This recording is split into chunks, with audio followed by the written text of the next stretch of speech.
everybody, welcome back to the channel, and you guys missed part 1 of this video. You're definitely going to check it out. We showcased some absolutely insane cards that were just mostly older legacy collector cards, but also some stuff from like the mid-2010s. And I want to do the second part of this video now, so before we jump into it, just wanted to touch base on that. Check out part 1 if you haven't. But if you want to watch part 2 first and then go back and check out part 1, that's fine too. This binder is an insane collection I wanted to showcase, and there's just some really cool stuff we're going to look at in a minute and spend a bit of time with. So if you guys enjoy this type of content, please hit the like button and subscribe to the channel to stay up to date with all of what goes on here. And click the bell icon if you want to be notified, because we upload shorts daily now. Every single day a new video, opening packs from various different sets, and plenty of other content. So with that being said, we're going to jump into the actual video here, part 2.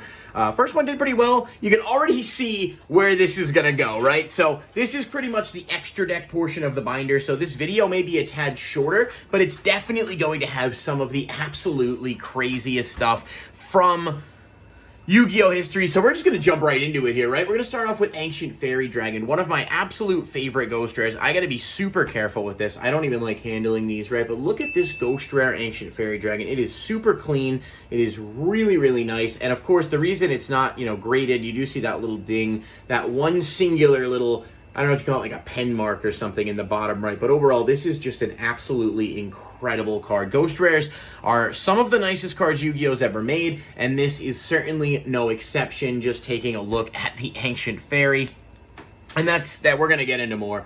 Red Dragon Archfiend Ultimate Rare. He finally got a Ghost Rare in Ghost from the Past 2, but honestly, I don't know. The ulti's just always going to be the best for me. If you take a look at this, this one is pretty scratched up on the back, so probably a bit less high value than the max rarity. First eds of this are really hard to find, but still, as an ultimate rare, it looks completely unreal.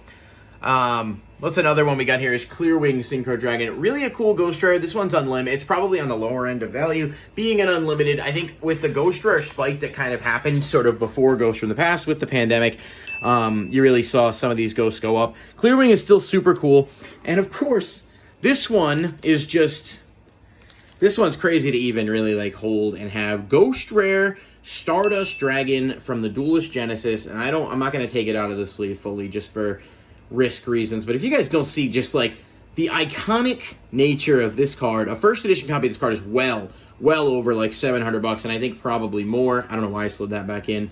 This is not the mintiest with what's going on here, but I know for a fact that this Stardust Dragon is just an extra. There's actually a couple of first editions that he has that are just even more like mint, like probably could be graded 10, but that's a big value card to send out in the mail, Some people like grading for that reason and some people don't, but that's a Ghost Rare Stardust Dragon. The amount of value just on this page probably gets close to $1,000. Star Eater Ghost Rare, another one of my favorites just because of how well it pops. Like, check out the 3D animation effect on that. It is unreal. Okay, we're going to turn pages here. We're going to look at some ultis. Nothing crazy over here. My Stroke, definitely a legacy ultimate rare back from like, Dino Rabbit format and stuff. This card was hugely popular when it was like one of the few ultimate rares you could actually, one of the few, Xyz monsters you could actually play. We've got the Bujinte stuff. These have never been crazy value. Gaia Dragon, the Thunder Charger, another one of my favorites. This card was played for a long time. Again, back, format was different. There weren't a ton of Xyz, and this was just a really good option to utilize something like a Tum or Volcasaurus and then go into something. I'm sort of dating myself in terms of when I really played in the biggest formats, but Ghost Rare Dark Rebellion Xyz Dragon, another one that just has some insane artwork. Like, when it comes to Ghost Rares, they really do just pop right off the card, and the new ones look awesome for sure, but I don't know that they quite get to where the old ones were in terms of value. Draco Sack is actually a card that's going up a lot over time. For legacy formats, this card was like used to be a $150 card when it was legal because it was a mandatory card in Dragon Rulers. Taking a look over here, for those of you who don't remember, this isn't the craziest value, but this is a Mattel Elemental Hero Tempest. There are some other ones of this. They come from the same line as the Bubble Man, Burstinatrix, etc. But the difference is that these were actually a lot more common and they weren't exclusive to... I believe these were pretty easily findable because I remember back in the day actually finding some of these inside like random mystery cube type products where they'd throw booster packs together. So it definitely wasn't like the hardest thing to find. This is a big hitter. This is Chimeratech Overdragon Ultimate Rare. Take a look at this. Ultimate Rare from Power of the Duelist. Just a huge hit. Probably the biggest hit in that other than Dark Neos. It's pretty minty, honestly, aside from the, you know, ulti pop on the back, but that's just kind of how it comes, right? So it's hard to blame it on that. And again, you see a couple more modern things with the Collector Rare Utopic Draco Future. Definitely a really cool card that I think has potential over time, as long as it's, you know, playable. Some Fire Fist stuff here. Not nearly as cool. And then this. And then we get to the page that, for me, as a Crystal Beast fan, it's completely unreal, right? This is a max rarity Crystal Beast core. Look at these. Like, Ulti First Edition Pegasuses. I don't know why I said that 100 times. Ulti Topaz Tiger. Like, these were back in the day when you could pull rares as ultis. And just look at the card. I mean, it speaks for itself, really. I mean, this one's not not super minty, but these are obviously, like, played, have been used in decks over time. And, of course, can't forget the Hobby League Carbuncle really pops. Can certainly be played now with double sleeving. It's technically the highest rarity of this card, too, and probably one of the better ones that you would play. Super Crystals, not super insane, obviously, but they're there. Rare Value, Force of the Breaker, another set that had a lot of ultis, and some of them definitely more value than others, no pun intended, but again, this one is a total gem, and just really, really cool. High Rarity Crystal Beast might be one of the coolest decks of all time, even if it's not viable. Ancient City Rainbow Ruins, actually one of the harder to get Ultimate Rares from Force of the Breaker. I don't really know why. It may have just been a matter of there being a lot, but it's notoriously not easily findable, whereas you can certainly find ultis like Archfiend General, Warrior of Atlantis, things like that a lot more commonly. And that may just be because Crystal Beasts were so popular with fans back in the day that people, you know, kind of held on to those cards and hoarded them, if you will. We've got Crystal Beacons here from Hobby League, another really cool one, Secret Rare Crystal Blessings and all of that. And then we get to this page, which is just...